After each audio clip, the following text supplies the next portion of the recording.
Danny said that he thought the jab controlled the fight tonight. What made that so effective, and did you expect that to be as successful as it was throughout the evening? It was just just common sense basically.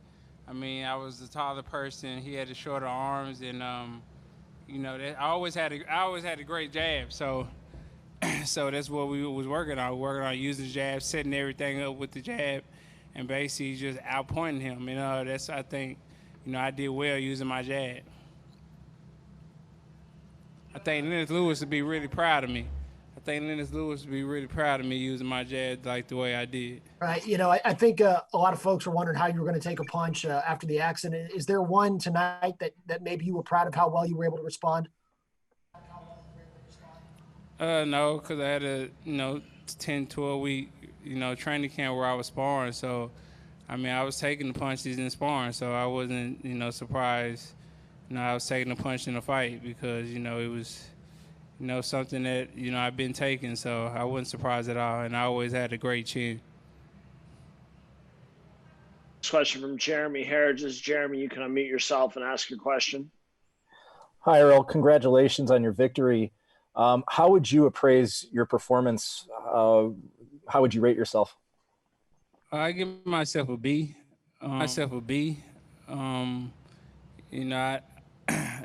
I think I had a little bit of ring rust in there, but I think I was just in such great shape and had a great training camp and took everything serious where I could overwhelm. I can just not be discouraged by me having ring rust and things like that. So I feel like just working my jab and using my angles and boxing was the best move, and that's what I basically did. Your performance in this fight, and as far as what you see moving forward for the future, obviously everyone's talking about Terrence Crawford. Is that a legitimate chance of happening, or do you guys feel like you're miles and miles apart? I'm not thinking about that. I'm thinking about seeing my kids tomorrow and chilling on my ranch and finally riding my horses after 10, 12 weeks and just chilling out and eating some good food. So we'll see what holds in the future. But right now, just to enjoy myself. I had a long year and a half, to come back and work hard, train hard, and just was 120% focused. And I'm gonna wind down for like a week or two till I get back on the ball. Here to media on the Zoom. Please raise your hand if you'd like to ask a question. We'll take our next question from Keenan Atchison. Keenan, you can unmute yourself and ask your question.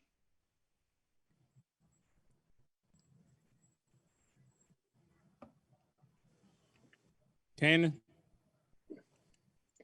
Yes, please ask your question, Keenan. Keenan? All right, we'll move on to Mark Wicker. Mark, you can unmute yourself and ask your question. Errol, what was the sensation like walking in tonight? You seemed like you had a smile on your face. I'm sure it was probably had to be a little bit emotional after such a long time and everything that happened. How excited were you when you made that walk into the ring? Well, I was super excited. I mean, this is my home. This was a lifelong dream of mine, just, be a household name in Dallas, and now I'm a household name. And, I was just thankful to have, fans here and family here and, everybody support me. And I was smiling because it was a long, long road to come back. And it was a lot of, sacrifice and, just, buckling down and staying focused and, trials and tribulations to get to this point, to tonight. And I got to that point and, it paid off. So, like they say, everything happened for a reason. And I feel like, I'm here for a reason, and I basically proved that, I'm back and I'm here to stay, and I'm the unified champion of the world. That first round feel, I mean, you were sharp. It didn't look like you. I mean, it looked like you had kind of taken up where you left off. And did that feel any different than any other first round you usually fight? No, no. It was just, like I said, I've been training. I've been in the gym for probably March. I've been in the gym since March, late March. And, you know, we just been working and training hard and just, you know, being 100% focused. So I was just, this training camp, I was just in the gym 24/7. I dedicated, you know, basically everything just to come back and get back. And I knew I had to be just focused and go back to what I used to do and being in the gym all the time and being actually a gym rat and not just going to training camp when I got a fight coming up and actually just being there and being ready, you know, when I got that call. So, you know, this training camp was a little bit different. It was like back in the day where I was already, you know, I didn't have to lose 30, 40 pounds. You know, I was actually in training camp, you know, training for strategy and things like that instead of, you know, trying to lose weight and going to the gym knowing I got to lose, you know, this much amount of weight. I was actually, you know, already on weight and just, you know, focus on strategy. All right. Thanks, Mark. We'll take our next question from David Melandra. David, you can unmute yourself and ask your question. Hey, Errol, congratulations on your victory. At any point in the fight tonight, did any of Danny's punches hurt you at all? Feel like you're in jeopardy of potentially losing this fight? No, I didn't. I felt some of his punches, but they wasn't hard enough to hurt me or, you know, to wobble me or discourage me, or it wasn't really nothing like, man, like this dude can really punch. He was more strong than anything. So, you know, but I give him all this kudos, great fighter, Iron Chin, came to fight, and, you know, I think, you know, he basically, you know, tried to take my title, and, you know, I defended it well at home. So much respect to him for just giving me his opportunity and accepting the fight and coming to Dallas and fighting me. All right, thanks, Sarah. We'll kick it back to questions inside AT&T Stadium.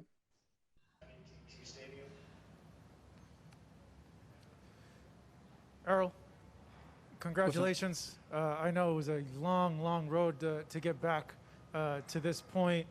What was going on through your mind when you were walking through the little area to go to the ring?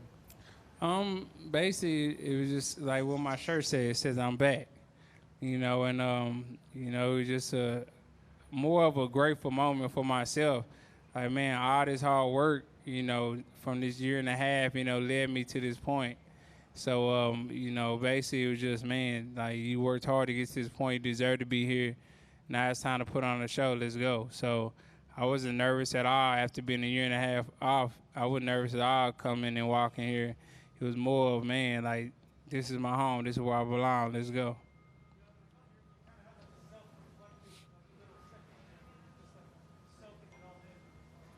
Definitely. I mean, you know, I feel like, you know, that's why they say a lot of boxers stay too long, because this is like a drug does. This is like a high does. So, you know, when people are cheering for you and, you know, the crowd, you know, basically praising you, you know, that's like a high. And that's why a lot of boxers, you know, come back.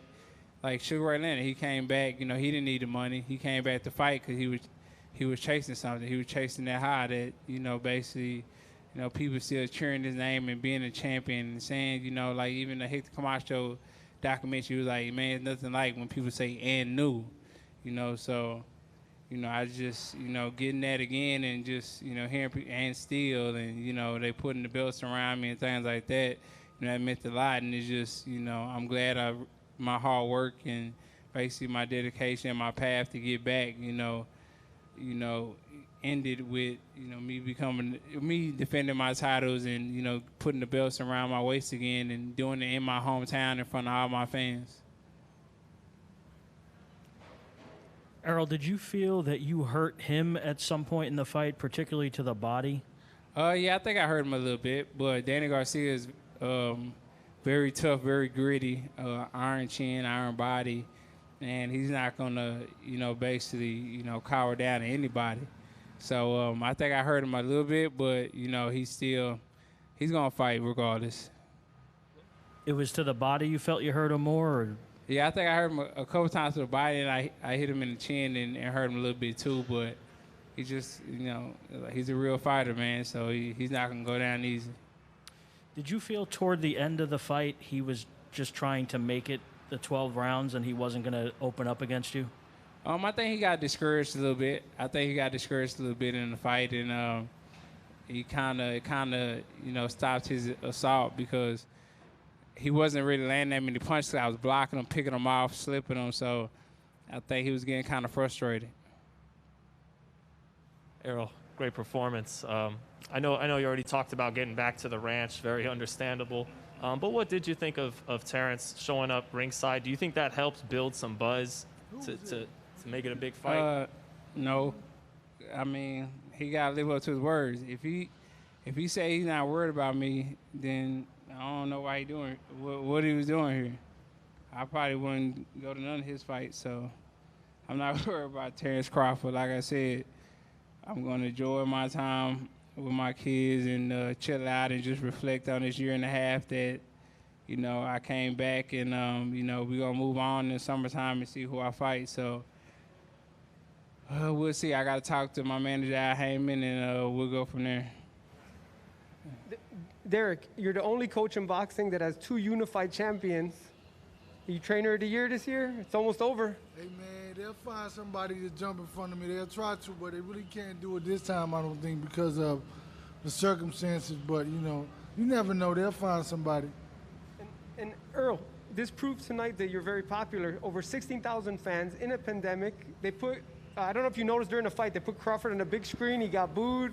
Well, that's what they were booing. I didn't know what they were booing. Yeah, that's what they were booing. Okay. So what does it say? Do you have this big fan base here? You and Canelo, 120,000?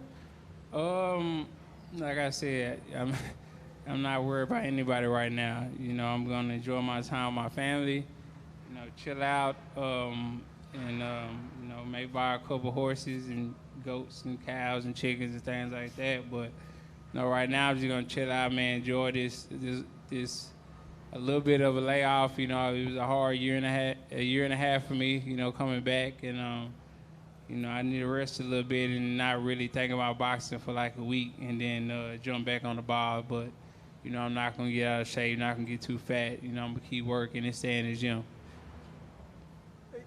Derek, question over here. Could you go into a little bit about the plan tonight for Danny and how crucial the jab was and ended up being? Well, I always say the jab is the easiest punch to throw, the fastest punch you can throw, and the hardest punch to block. And you can see it tonight that it gave him a lot of issues. And he used the jab for the distance. He used the jab just to constantly keep him occupied. And he set him up with a lot of times with the jab. So he used it for several reasons. And then it was beautiful, man. It worked.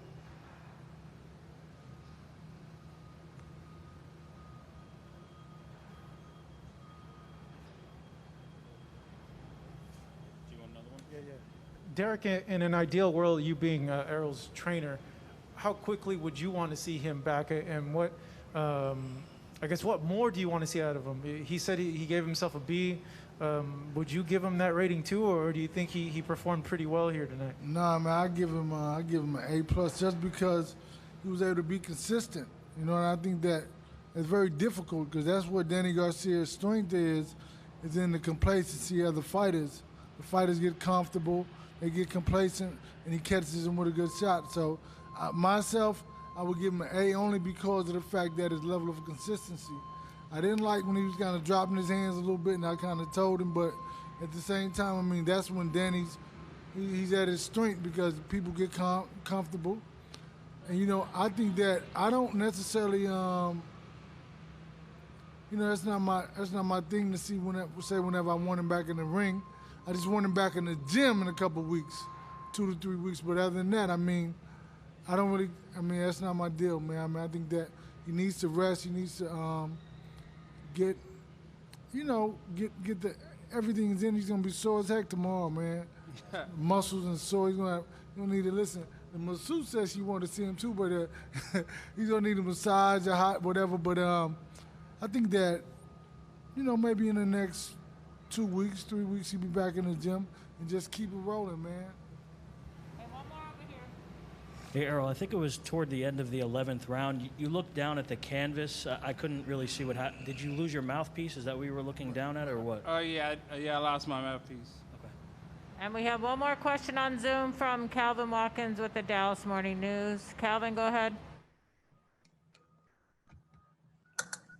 Hello, can you hear me? Yes, sir. Please ask your question. Earl, at what point during this fight did you feel like you were the stronger guy? Did you know that coming in, or as the fight was progressing, did you feel like, oh, I'm the bigger guy, I'm the stronger guy? I could just feel it as the fight was going.